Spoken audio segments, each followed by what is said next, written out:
According to the Quran, fasting is prescribed so that we can have taqwa. What is taqwa? Many translate taqwa to mean fear of Allah. It comes from the root Arabic word waqayya, which means to protect.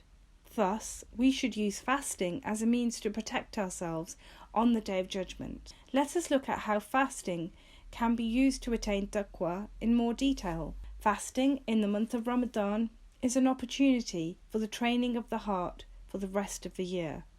Why do we need to train the heart? Because it is the place where taqwa resides. During Ramadan, our bodies are made to feel hungry, thirsty, and therefore weak.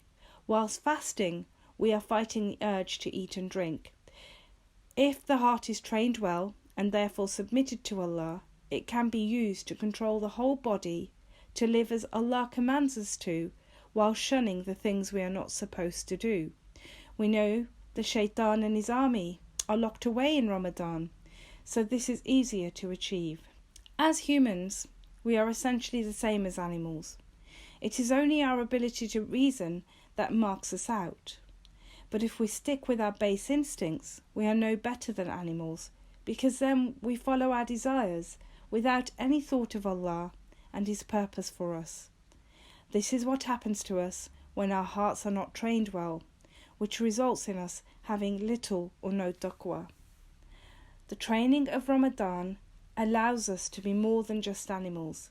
It allows us to behave better, not simply behaving in the manner Imam Ghazali describes: when you are hungry, you eat, and when you are angry, you attack.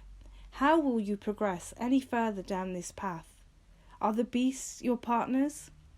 So during fasting, the body is getting weaker, whilst the heart is getting stronger. Once Ramadan is over, our hearts should be much stronger at controlling the body, and therefore controlling every other aspect of our lives to please Allah. Once Ramadan is over, the real test starts in controlling our desires, when the shaitan and his armies are free once again.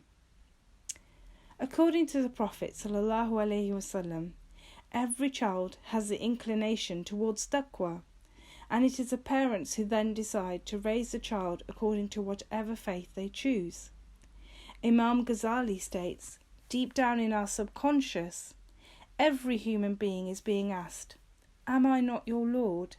And every one of us is answering yes. Imam Ghazali discusses the importance of knowing oneself so that we may better grasp taqwa. And this is confirmed by the Quran. We will show them our signs in the world and in themselves, so that the truth may be manifest to them. Knowing oneself is more than knowing just one's physical form, and this can only come with training of the heart. Imam Ghazali put it in another way. A horse and an ass are both animals of burden. However, a horse can be trained in war, and so its status rises. If it fails at it, its status is downgraded to that of an ass. Through taqwa, the hearts attain clarity, just as rusty iron, when polished, becomes shiny like a mirror. Taqwa is that polish for the heart. It allows for clarity of purpose and awareness of the Almighty. In conclusion, what does taqwa do for us? It spurs us towards knowledge and action in order to draw nearer to Allah. So, brothers and sisters, let's use this Ramadan to train our hearts so that we can attain taqwa.